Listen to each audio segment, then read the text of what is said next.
నా ఎదుట ఉన్నది ఆవు ఇచ్చిన పాలు. అవి 2 రోజుల వరకు ఉంటాయి. ఒకవేళ ఈ పాలను కాచి దాచిపెడితే అప్పుడదవుతుంది పెరుగు. ఇక ఇది 3-4 రోజుల వరకు ఉంటుంది. ఒకవేళ ఈ పెరుగుని చిలికితే అప్పుడు లభిస్తుంది వెన్న. అది వారాల వరకు నిలిచి ఉంటుంది. ఒకవేళ ఈ వెన్నని వేడి చేస్తే అప్పుడు లభిస్తుంది నెయ్యి. సంవత్సరాల వరకు పాడవకుండా ఉంటుంది. అర్థమైందా? వేడి ఇంకా మదనం.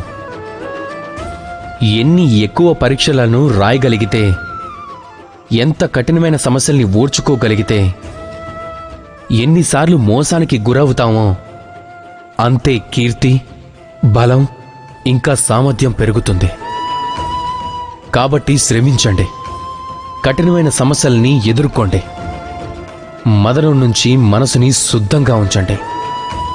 అప్పుడు మనసు సంతోషంగా ఉంటుంది. రాధాకృష్ణ.